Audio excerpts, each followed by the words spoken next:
प्यारे बुजुर्गों, माताओं, भाई और बहनों,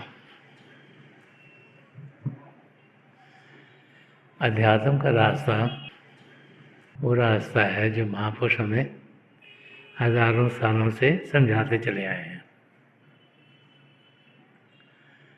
वो रास्ता जो है आसान, लेकिन जिस पे चलना बहुत ही मुश्किल है।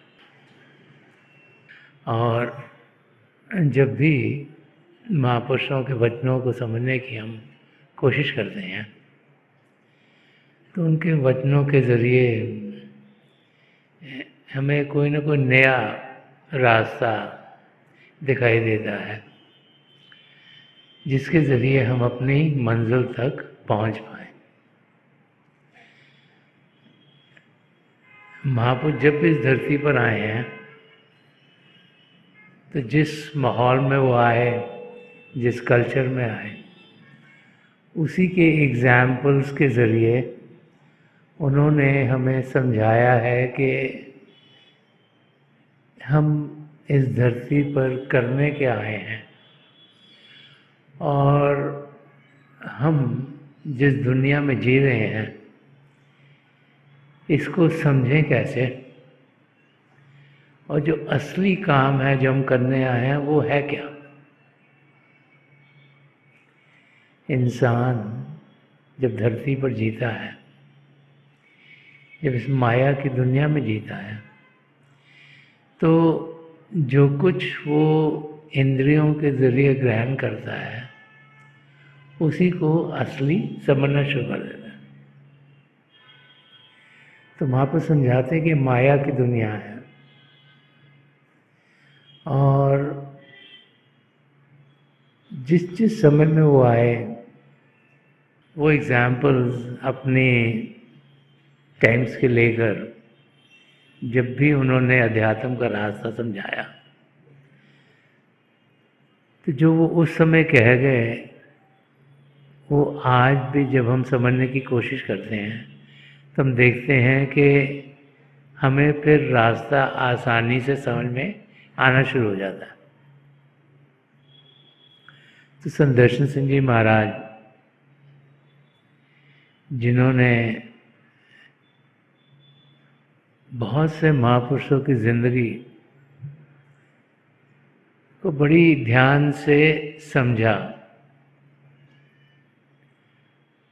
बहुत कुछ महापुरुषों के बारे में उन्होंने खुद ज्ञान पाया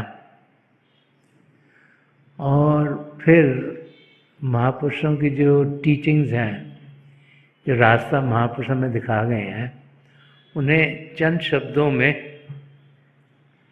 अपनी पोइट्री के ज़रिए हम सबके सामने वो रख गए हैं कि हम जब भी इन लफ्ज़ों को पढ़ें तो हमें रास्ता एक बड़ा क्लियर, एक साफ, एक सीधा रास्ता दिखाई दे जिस पर हम चल सकें और हम जाने कि हमें अपनी ज़िंदगी जीनी कैसे।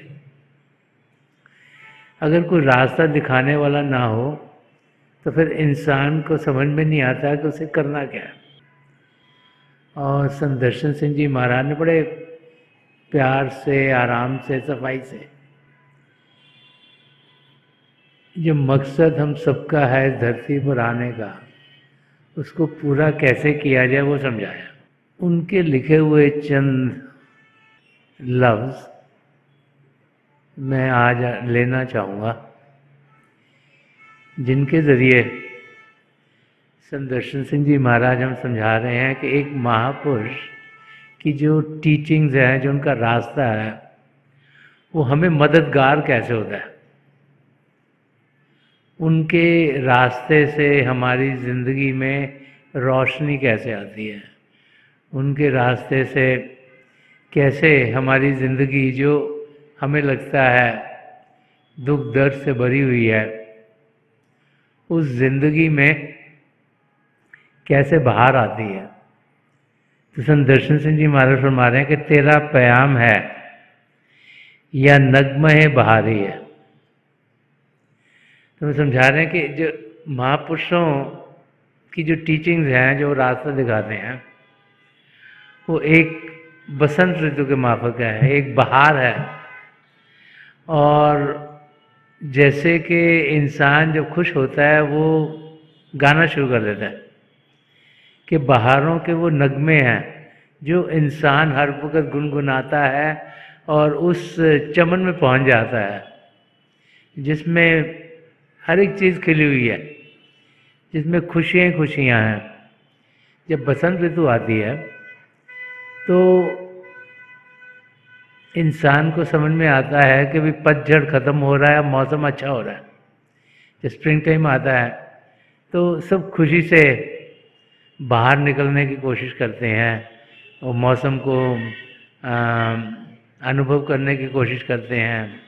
और जो मंद मंद हवा चलती है, जो थोड़ी ठंडक, जो इतनी सर्दी के बाद मौसम खुलता है, तो उसमें हर एक को जाने का दिल करता है।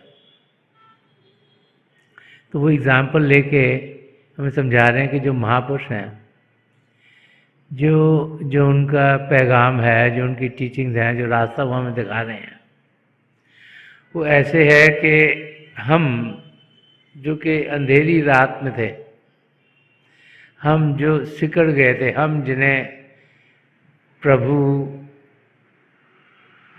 की नज़दीकी अनुभव नहीं हो रही थी, कि हमारी ज़िंदगी में एक महापुरुष के आने से, उनकी टीचिंग्स के ज़रिए सारा एटमॉस्फेयर बदल जाता है। ऐसे लगना शुरू हो जाता है जहाँ के होप है, जहाँ पे चीज़ें अब दिन ब दिन बेहतर हो रही हैं, जहाँ पर दिल करता है कि और भी ऐसा मौसम आता रहे, और फिर उस माहौल में इंसान अपने आप को पाता है। जैसा हमारा माहौल होता है उसका हम पर बहुत असर होता है, और जब माहौल हमारे आसपास बेहतर होता है तो फिर हमारा ध्यान भी अच्छाई की ओर जाता है। नहीं तो दुनिया की ओर ध्यान देते देते इंसान एक डाउनवर्ड स्पाइरल, एक ऐसे माहौल में पहुंचता है जहाँ पे उसको लगता है कि कुछ चीज़ें बेहतर होंगी नहीं। वो दुख दर्द से घिर जाता है, क्योंकि कोई एक किस्म की तकलीफ़, कोई दूसरे किस्म की तकलीफ़, कोई चीज़ें ऐसी हो रही हैं जो हम चाह नहीं रहे। तो इंसान सिर्फ उसी दायरे में जीता रहता है। लेकिन जब भी महापुरुषों के बताए हुए रास्ते की हमें समझ आनी शुरू होती है,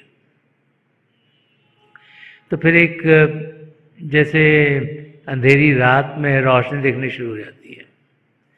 और यहाँ पर संदर्शन सिंह जी यही फरमा रहे हैं कि तेरा प्याम है या नगमे बहारी है, कि महापुरुषों का जो मैसेज है, जो रास्ता में दिखा रहे हैं, वो ऐसे है कि बसंत ऋतु में जैसे संगीत गुनगुना रहा हो, हर जगह हरियाली हरियाली, खुशियाँ खुशियाँ। और आगे फरमा रहे हैं और बता रहे हैं कि एक एग्जाम्पल देकर कि जो लाइफ है ये है क्या, कि जिस्म खेत अमल साई है, कि जिस्म खेत अमल साई कास्तक कारी है। अब ये जो संदर्शन सिंह जी महाराज ने फरमाया है, तो बहुत कुछ उन्होंने उर्दू लैंग्वेज में फरमाया। संदर्शन सिंह जी महाराज ये एग्जाम्पल ले रहे हैं, समझा रहे हैं कि जो जिस्म हमें मिला है ये है क्या। हम लोग तो सोचते हैं ना ये जिस्म सब कुछ है, ये हमारा असली आपा है और इसी के लिए हम जीते हैं, इसी के लिए सब कुछ करते हैं। तो संदर्शन सिंह जी महाराज असलियत समझा रहे हैं कि जो जिस्म है ये खेत के माफक है। एग्जाम्पल लिया उस टाइम से जबकि लोग खेती बाड़ी करते थे, फांस में रहते थे, लैंड के ऊपर टिल करते थे, प्लाव करते थे लैंड को। और वो एग्जाम्पल लिया है समझाने के लिए कि हमारी ज़िंदगी है क्या। तो फरमा रही ये जो जिस्म है, ये जिस्म खेत है। और खेत में होता क्या, अब जो ज़मीन है उस पर क्या होता है, अगर आपके पास ज़मीन है और आपने कुछ किया नहीं तो बंजर हो जाएगी, तो वीट निकलनी शुरू हो जाएंगी, तरह तरह की चीज़ें निकलेंगी और कुछ भी उससे गेन करने की चीज़ नहीं निकलेगी। लेकिन वही ज़मीन है, अगर वहाँ खेती बाड़ी सही तरीके से की जाए, वहाँ पर उसको पानी दिया जाए, वहाँ पर कुछ उगाया जाए, तो जो उगेगा उससे हर एक को फ़ायदा ही फ़ायदा होगा। तो वो एग्ज़ाम्पल लेके हमें समझा रहे हैं कि ये जो शरीर है ये खेत के माफक है। अगर इसको हम सही तरीके से नरिश करेंगे, अब खेती बाड़ी भी किसकी अच्छी होती है? जो अच्छी खाद उसमें डालता है, जो पानी बराबर से देता है, जहाँ हवा भी अच्छी होती है, जहाँ सूर्य की रोशनी भी आती है। ये चीज़ें सब चाहिए किसी चीज़ को उगने के लिए सही तरीके से। अगर इस शरीर को हम ऐसे ही पूरी ज़िंदगी गुजार देंगे जिसमें कि हमने कुछ इस शरीर के होते हुए क्यों किया नहीं, मतलब इसको कोई पानी नहीं दिया अच्छा, इसको नरिश नहीं किया, इसको खुराक नहीं दी अच्छी, इसको रोशनी नहीं दिखाई, और ये ऐसे ही बाहर की दुनिया में लगा हुआ ही ये ज़िंदगी बसार देगा, तो फिर ये बंजर का बंजर रह जाएगा, ये शरीर के मिलने का कुछ फ़ायदा नहीं होगा। लेकिन हम सबको ये एक खेती बाड़ी पिता परमेश्वर ने दी है, इसके अंदर बीज भी डाल दिया है, तो बीज है हमारी आत्मा। अब उस आत्मा को खिलना है, खिलेगी कैसे? तो जब इंसान कुछ मेहनत करेगा। तो संत दर्शन सिंह जी महाराज हमें समझा रहे हैं कि खेती मिल गई है, मेहनत करना हमारा काम है। अगर एक फार्मर खेत पे जा ही ना, कभी काम ना करे, तो उस खेत से कुछ उगेगा नहीं।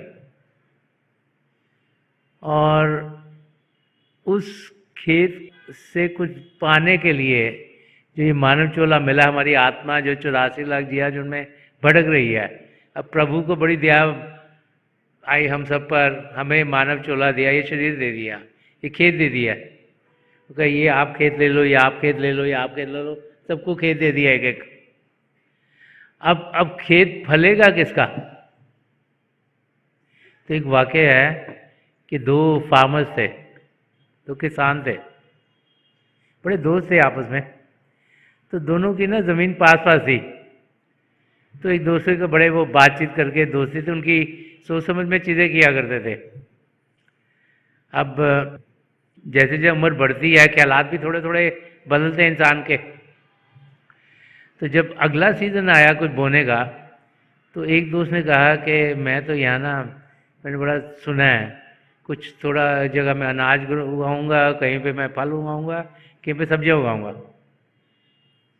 तो दूसरे ने कहा यार मैंने बड़ी रिसर्च की है, तो लोग कहते हैं कि अगर बांस उगाओ ना, तो अगर बांस की ना वैल्यू बहुत है, बहुत महंगा बिकता है, क्योंकि उसे फर्नीचर भी बनता है और चीज़ों में यूज़ होता है। तो मैं सोच रहा हूँ कि बांस का मैं खेत लगाऊंगा। तो दोनों दोस्ती दोनों का ठीक है, हम अलग अलग चीज़ें करते हैं, देखते हैं कि किसका काम बेटर होगा। तो जिसने अनाज लगाया, जिसने फल लगाया और जिसने सब्जियां लगाई, तो थोड़ी देर में ही, वीक्स में ही, थोड़े बहुत हफ्तों के बाद कुछ उगना शुरू हो गया। मेहनत ये पहला भी किसान बहुत करता था, रोज़ सुबह जाके पानी देना, हल चलाना, उस समय में जो भी चीज़ें होती थी ताकि जो वो बो रहा है चीज़ों को अच्छी तरह से उगे। जो उसका दोस्त था, दूसरा किसान था, वो भी बड़ी मेहनत करता था, रोज़ जाके पानी देता था और रोज़ बड़ा वहाँ पर जो भी उसको करना था ताकि चीज़ें उगे वो बहुत करता था। लेकिन उसके वहाँ पर कुछ चीज़ उगी नहीं, कुछ दिख नहीं रहा था उग रहा है। तो जब फसल का समय आया, एक दोस्त ने फसल कटवाई और काटी और उसको बेचा, उसको पैसे आने शुरू कर दिए, दूसरे का भी कुछ उगा ही ना। तो पहले दोस्त ने उसको कहा छोड़, ये क्या कर रहा है तू, कुछ उग तो तेरा रहा नहीं रहा, तो देख मेरे पास पैसे भी हैं, मैं और भी ज़मीन खरीदने लगा हूँ, तो तू भी ऐसी सब्जियां फल उगा ले। लेकिन पहले का को बड़ा लगा, नहीं नहीं मैं बांस ही उगाऊंगा। एक साल गुजर गया, ये जो उसका पहला दोस्त था, पहला किसान था, उसकी ज़मीन भी और बढ़ रही, चीज़ें भी और वो उगा रहा है, उसको पैसे भी और बन रहे हैं, और दूसरा मेहनत बहुत कर रहा है लेकिन कुछ दिखने में नहीं दिख रहा था। 1 साल गुजर गया, 2 साल गुजर गए। अब जो जो और भी किसान थे वो भी उस पर हंसना शुरू हो गए कि कर क्या रहा है, रोज़ पानी भी देता है या हल भी चलाता है, चीज़ें भी कर रहा है सब कुछ, लेकिन कुछ उगता तो है नहीं इसका। तीसरा साल आया, ये पहला जो किसान था वो इतनी देर में उसकी ज़मीन और बढ़ती गई और बढ़ती गई। ये जो दूसरा किसान था ये भी मेहनत बहुत कर रहा था, कुछ हुआ नहीं। जब तीसरे साल का बीच का समय था तो एकदम से एक दिन जब वो सुबह आया, ये दूसरा किसान, तो देखा कि थोड़ी थोड़ी चीज़ें दिख रही हैं, और उसके सामने सामने छोड़ी, यहाँ से यहाँ से यहाँ से यहाँ से यहाँ से, सारे दिन में ना काफ़ी चीज़ें बढ़नी शुरू हो गई। और 5-6 हफ्तों में ऐसे हो गया कि जैसे पूरा जंगल बैम्बू का बन गया। और जैसे जैसे वो बांस बैम्बू बढ़ता चला गया, सबने देखा तो बैम्बू बहुत एक्सपेंसिव चीज़ मानी जाती थी, क्योंकि वो फर्नीचर में यूज़ करते हैं, बहुत चीज़ों में यूज़ करते। तो जो आसपास के गांव के लोग थे सबको लगा इसके बैम्बू खरीदने के लिए उसको आ गया। उसने भी अपने रेट लगाकर बेचना शुरू करा, तो एक ही फसल से उसने बहुत सारे पैसे कमाए। तो जब इस एग्जाम्पल को हम समझने की कोशिश करते हैं, जो इस शरीर के अंदर बीज दिया गया है, यहाँ पे संत दर्शन सिंह जी महाराज समझा कि जिस्म खेत अमल साइये काश्तकारी है, कि ये जो खेत मिला है इसको हमने, इसमें खेती बाड़ी करनी है, इसको पानी देना है, इसको नरिश करना है, इसमें वो करना है जिससे कि सब कुछ उगे। अब क्या है कि सबसे ज़्यादा ज़रूरी जब आपको जब चीज़ बोलते वो कि सॉइल कैसा है। अगर आपका सॉइल ठीक नहीं होगा तो वो कुछ उगेगा नहीं। अगर मिट्टी में खाद ठीक नहीं डालोगे तो कुछ नहीं उगेगा। तो हमने इस शरीर में होते खाद क्या डालनी है, जैसे संत कृपाल सिंह जी महाराज फरमा गए हैं कि an ethical life is a stepping stone to spirituality, कि ज़िंदगी में सद्गुणों का होना एक पहला कदम है रूहानियत के रास्ते पर बढ़ने के लिए। तो इस शरीर में जो खाद डालनी है वो सद्गुणों की है। हम प्रेम से अपनी ज़िंदगी जिएं, सच्चाई से जिएं, नम्रता से जिएं, निष्काम सेवा भाव से जिएं, और ऐसी ज़िंदगी जो पवित्र हो, जिसमें हमारे अंदर करुणा हो, कि सद्गुणों को हमने अपने अंदर डालना है, तभी ये मिट्टी हमारी बेहतर होगी, तभी ये जो खाद है ये अच्छी पड़ेगी उसमें। अगर हम हिंसा के रास्ते पर चले, झूठ मूठ बोलते रहे, अपने हुमे में, ईगो में ज़िंदगी गुजारते रहे, जिससे देखें उस पर गुस्सा करते रहे, लोगों की गलतियां निकालते रहे, लोगों से जेलस होते रहे, तो फिर हम कभी भी प्रभु को पा नहीं सकेंगे। तो जो हमने खाद डालनी है वो प्रेम की डालनी है। ज़िंदगी में सारी चीज़ें हमारे मुताबिक होंगी नहीं, किसी की ज़िंदगी में नहीं होती। तो हर वक्त हम ये कहते रहे ये ठीक नहीं है, वो ठीक नहीं है, मेरी मर्जी नहीं चल रही, जैसे मैं कह रहा हूँ वैसे करो, वैसे काम नहीं चलता, वैसे अपना ही काम खराब होता जाता है। तो संत दर्शन सिंह जी महाराज समझा रहे हैं कि ये इस शरीर में है, इसमें खाद अच्छी डालो, इसमें सद्गुणों को डालो। और अगली लाइन में समझा रहे हैं कि खुदा के नाम की खेती में आबियारी है। वो कहते हैं जब पानी खेती में देना, वो क्या देना है, पिता परमेश्वर के नाम का, कि नाम के साथ हमने जुड़ना है। वो जो नाम है, जो शब्द है, जिसके दो रूप हैं, ज्योति और श्रुति है, वो उसके साथ जब हम जुड़ते हैं तो हमारे इस खेती के अंदर पानी मिलना शुरू हो जाता है। वो जो आत्मा है उसको खुराक मिल रही है, जब तक पानी मिलेगा नहीं उगेगी कैसे। तो पानी किस चीज़ का मिलना है, प्रभु के नाम का, प्रभु के शब्द के साथ हमने जुड़ना है। और प्रभु का शब्द हमारे सबके अंदर, हम उसके साथ जुड़ सकते हैं। अब जुड़ेंगे कैसे? हमारे अंदर है, हम अंदर जा नहीं सकते। इस करके ही वो फरमाया जाता है कि तेरा प्याम है या नगमा बारी है कि जब हम महापुरुषों की शरण में आते हैं तो अपनी तवज्जो दे के शिव नेत्र को वो खोलते हैं ताकि हम जो हमारे अंदर प्रभु का शब्द चल रहा है उसके साथ जुड़ पाए। नदियाँ बह रही है लेकिन हमें पीना नहीं आता, उसमें हम जा नहीं पाते। वो दरिया चल रहा है लेकिन उसका गेटवे क्या है वो हमें पता नहीं है। हम इंद्रियों के घाट पर जीते हुए पूरा ध्यान बाहर की दुनिया में लगाते हैं। तो संत दर्शन सिंह जी महाराज समझा रहे हैं कि जो महापुरुषों का मैसेज है, जो उनका रास्ता है, वो है अंदर की दुनिया में बढ़ने का। ये जो खेत है इसमें सद्गुण तो हमने डालने हैं, जिंदगी अपनी वैसे बनानी है, लेकिन पानी पहले से चल रहा है, शब्द चल रहा है, हमने कल जुड़ना है। हमें ध्यान यहाँ टिकाना है, हमारे अंदर प्रभु का शब्द चल रहा है, उससे हम जुड़ सकते हैं। तो हमारे सदगुरु का काम एक कैटलिस्ट के माफक है कि हमारे अंदर शब्द चल रहा है, हमें जुड़ना नहीं आता, तो जोड़ देते हैं। एक बार हम जुड़ गए तो फिर तो हमने देखना है ना, हमने उसमें तैरना कितना है, हमने उससे फ़ायदा कितना उठाना है, ये तो हमारा काम है। उनका काम है जोड़ना। उन्होंने जोड़ दिया, और जब उन्होंने जोड़ दिया तो संत दर्शन सिंह जी महाराज हमें समझा रहे हैं कि हमें मेहनत करनी होगी। कि जो उन्होंने वर्ड करा अमल, अमल का मतलब कि मेहनत जो इंसान करता है वो ही फिर फार्मिंग अच्छी तरीके से करता है। उसी के फार्म पर उपज होती है, उसी की जो ज़मीन है वहाँ पर कुछ ना कुछ उगता है जो मेहनत करता है, और जो मेहनत नहीं करेगा उसकी ज़मीन बंजर की बंजर हो जाएगी। तो यहाँ फरमा रहे खुदा के नाम की खेती में आग आ रही है। अब जो एग्जाम्पल अभी मैं आपको बता रहा था, अगर हम देखें तो देखें कि 3 साल वो इंसान धैर्य लेके बैठा रहा। उसको विश्वास था कि उगेंगे, और वो करता रहा। रोज़ाना जाके पानी दे, रोज़ाना जाके जो भी खुराक देनी है, रोज़ाना जाके जो भी उसको करना है खेती पर वो कर रहा था। तो हो क्या रहा था कि ज़मीन के नीचे जो रूट्स हैं वो बढ़ते चले जा रहे थे, उनका पूरा एक स्टेबिलिटी नीचे हो रही थी। जब तक चीज़ नीचे से स्टेबल नहीं होगी उसके ऊपर कोई चीज़ खड़ी नहीं हो सकती। तो बुनियाद हमारी पक्की होनी चाहिए। जब हम भजन सिमरन भी करते हैं तो बहुत सी बार क्या होता है, हमें नाम की देन मिलती है, हमें कुछ रोशनी दिखाई देती है, कुछ हम ध्वनि को सुनते हैं, तो उस दिन तो हम बड़े खुश होते हैं कि हमें अनुभव हुआ है कुछ ना कुछ।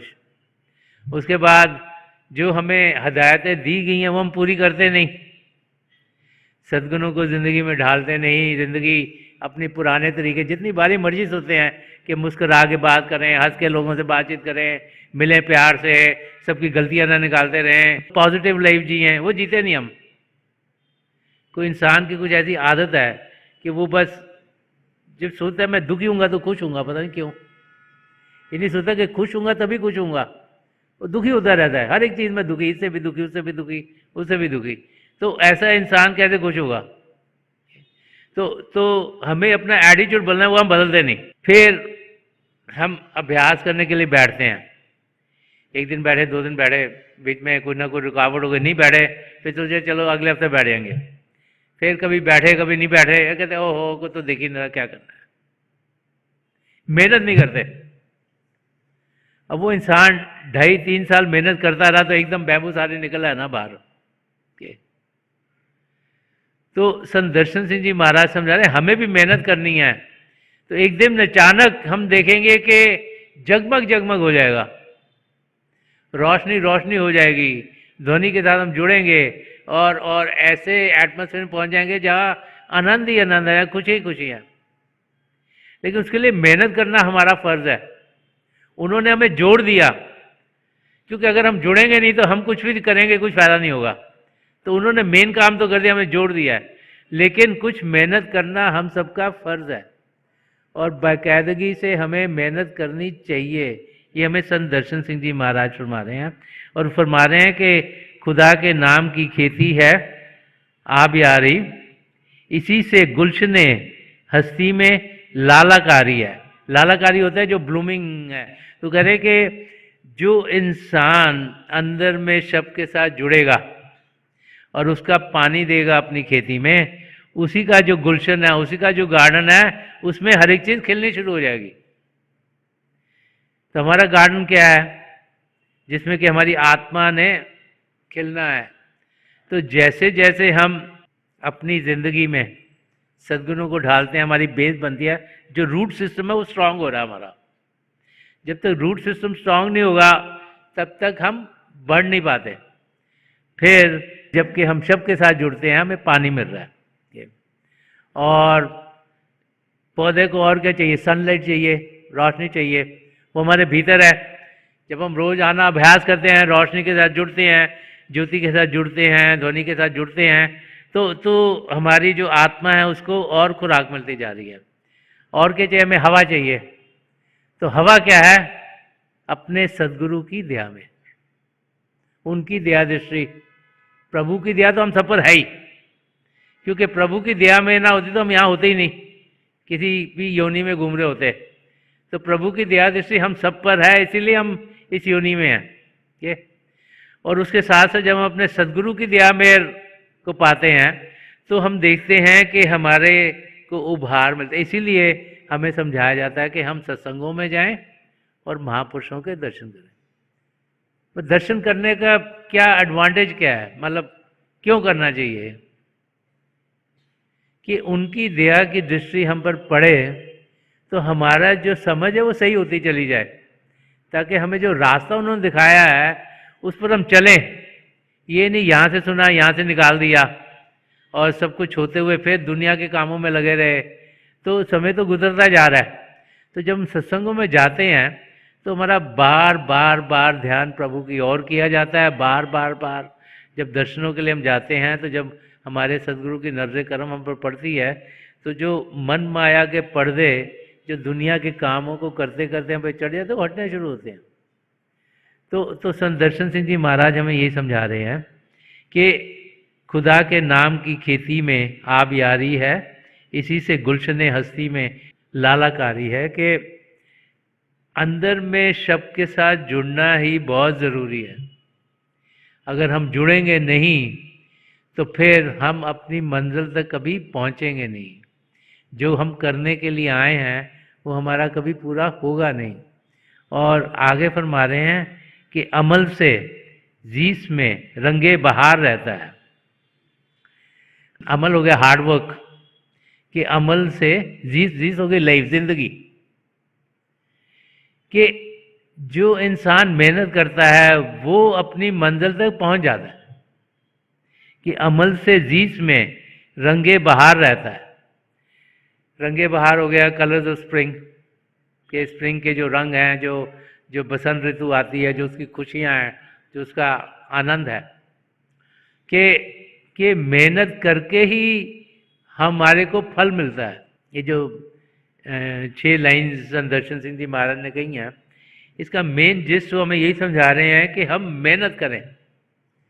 और एग्जाम्पल खेती का लिया है ताकि एग्जाम्पल्स हमें याद रहते हैं। अगर याद रहेगा तो हमें रोज़ाना ख्याल आएगा कि हम कर क्या रहे हैं अपने साथ। अगर हमें समझाया गया है कि हम दिन का 10वां हिस्सा भजन अभ्यास में दें, तो हमने अगर 15 मिनट बैठ के कहा कि ओहो अब तो बहुत ज़रूरी काम है, मुझे ये भी करना है, वो भी करना है, वो भी करना है, फिर तो मंजिल तक नहीं ना पहुंच सकते। तो अगर कहा है कि भाई संत के पास जी महाराज तो कह गए हैं कि 10वां हिस्सा दिन का आप दो। हजूर बाबा साहब से तो और भी स्ट्रिक्ट थे, वो तो कहते थे कि शरीर को खुराक ना दो जब तक रूह को खुराक ना मिले। हम लोग बड़े खुशकिस्मत हैं कि हमें नाम की देन मिली है। इन महापुरुषों ने, हजूर बाबा सावन सिंह जी महाराज, परम संत कृपाल सिंह जी महाराज और दयालपुर संत दर्शन सिंह जी महाराज ने हम सबको नाम की देन दी है। ये बहुत बड़ी बरकत है जो हमें समझ में अभी शायद आती है कि नहीं आती। तो लेकिन उसके बाद मेहनत करना हमारा काम है। जो मेहनत करेगा वो अपनी मंजिल तक पहुंचेगा। और जो ऐसे ठीक है चलो जी सत्संग में हम जाते हैं और बात सुन के भी आते हैं अच्छी चीज़ें, और फिर वैसे ज़िंदगी बनाते नहीं, टाइम फिर हमारा पूरा का पूरा दुनिया के कामों में निकल जाता है। तो ये जो समय हमें मिला है शरीर में, ये कोई सदा सदा के लिए नहीं है। ये जब कोई हमारी फैमिली में नज़दीकी किसी की डेथ होती है तब हम रियलाइज़ करते हैं कि हम भी जा सकते हैं। नहीं तो इंसान सोचता है मैं तो चल रहा हूँ, मैं तो चल रहा हूँ, मेरे को ख़त्म क्या होगा, मेरी लाइफ तो चल रही है ठीक ठाक। लेकिन कब मोड़ आता है पता नहीं लगता। और कैसे बड़े से केसेस हम देखते हैं, कभी किसको बीमारी है तो 1-2 हफ्तों में ही चल बसते हैं।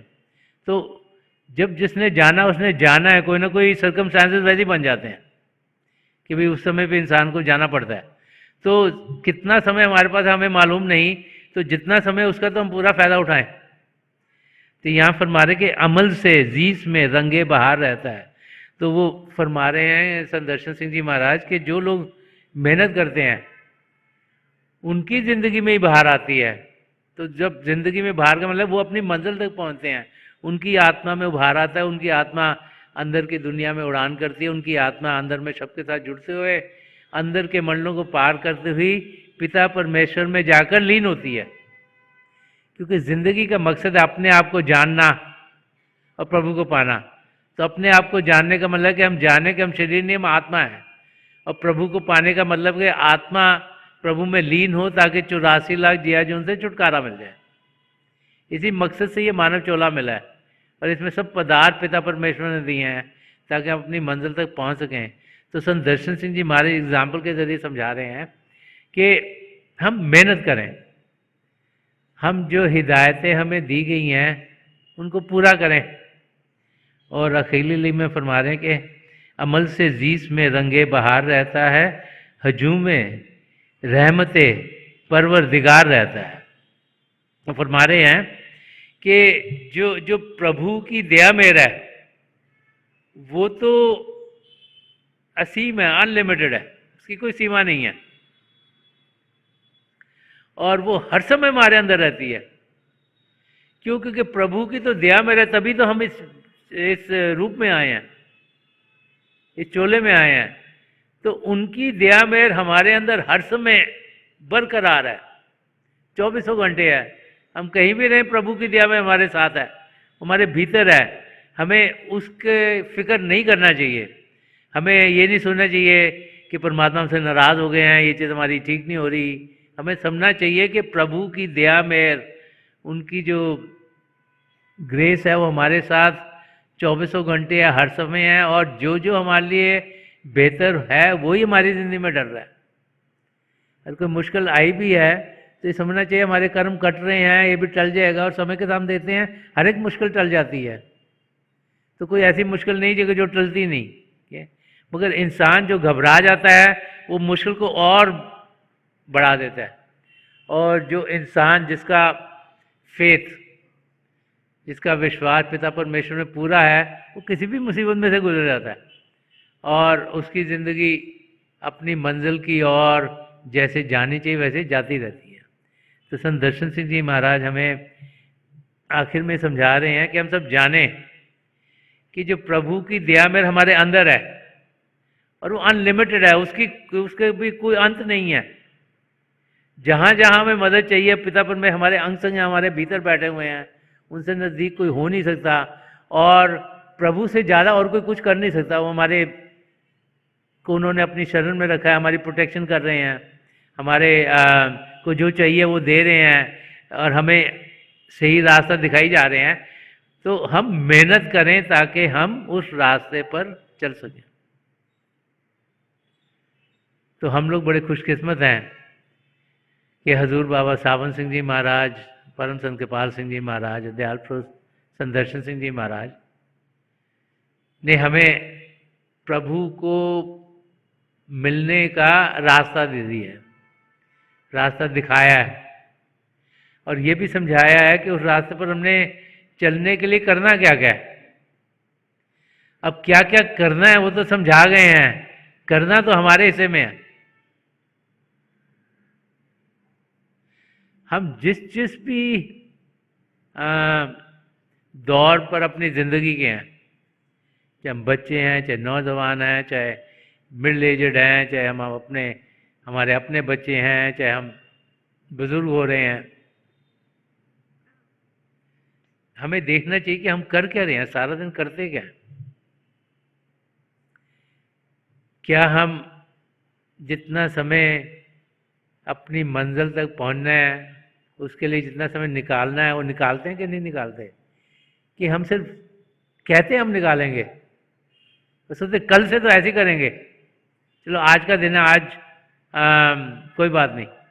सबको अपनी ओर ध्यान देना चाहिए और सोचना चाहिए कि हम अपने आप को कैसे सही रास्ते पे लगाएं, क्योंकि अगर अगर हम सही रास्ते पे नहीं लग पाए तो समय तो टिक टिक टिक करके गुजर रहा है, ठीक है, और कब हमारे इस लाइफ का एंड आ जाए वो तो किसको मालूम नहीं है। तो संत दर्शन सिंह जी महाराज हमें ये जो 6 लाइनों का इसको छंद को या वोडेवर नेम वर्ड्स को में समझा रहे हैं कि एक एग्जाम्पल बड़ा अच्छा उन्होंने खेत का लिया है। हम कर क्या रहे हैं, खेती को कुछ उगा रहे हैं, इसको कुछ बढ़ा रहे हैं कि ये बंजर की बंजर हुई जा रही है। हम जाने कि इसमें जो जो हमने उगाना है वो इसमें हमारी आत्मा है, उसको उभार देना है, और उसके लिए सद्गुणों का ज़िंदगी में होना, सबके साथ जुड़ना, अंदर की दुनिया में बढ़ना, और बाकायदगी से रोज़ाना। अब खेती में तो ऐसे नहीं ना हो सकता भाई एक हफ्ते पानी दे दिया एक हफ्ते नहीं दिया, रोज़ाना देना पड़ता पानी। आप में से बहुत से लोग हैं जो फार्म करते हैं, जब तक रोज़ाना नहीं उसको देखोगे खेत को तब तक कुछ उगेगा नहीं आपका, तो आपको रोज़ ध्यान देना पड़ता है। और अगर अगर जैसे कुछ उग रहा है, अगर वीड्स आ गए उनको निकालना पड़ता है, क्योंकि आप निकालोगे नहीं तो और बढ़ती चल जाएंगी। तो इस करके जो सद्गुण हमने डालने हैं उनमें ध्यान देना है कि भाई कुछ गड़बड़ तो नहीं हो रही है, अगर है तो उसको ठीक करें और जल्दी ठीक करें। इसीलिए वो जो आत्मनिरीक्षण की डायरी है वो इसीलिए दी गई है कि जो भी वीड्स हमारी ज़िंदगी में उग रही हैं उनको हम निकाल पाएँ, उनको अलग कर पाएँ, ताकि जो खाद जो हम डाल रहे हैं वो सही जगह पर जाए और उसकी उपज सही हो।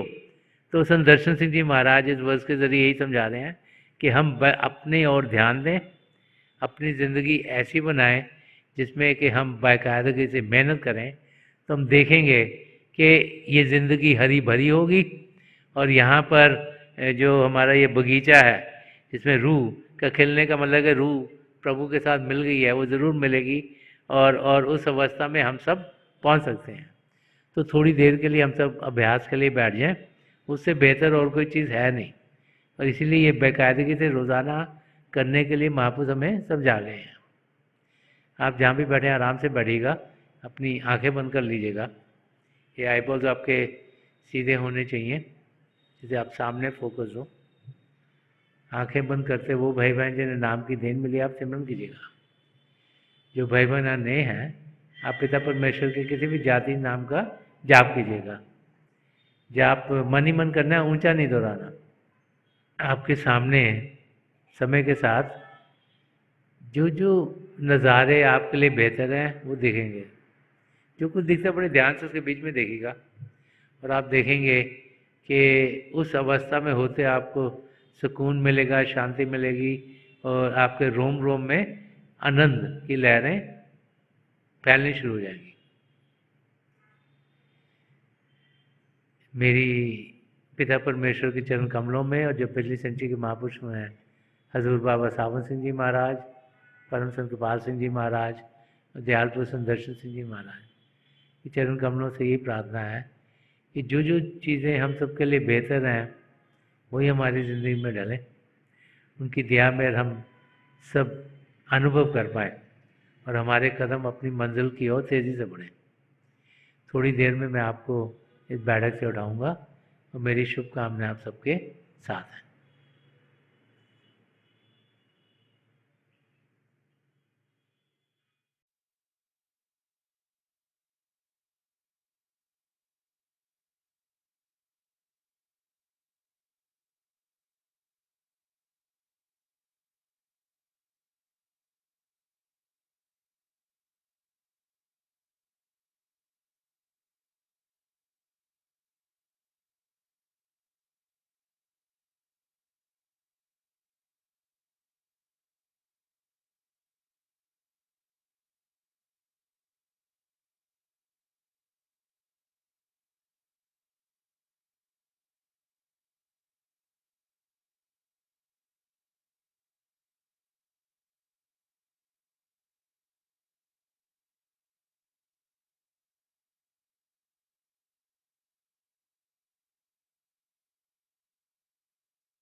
छोड़ दीजिए जी, प्लीज़ लीव ऑफ।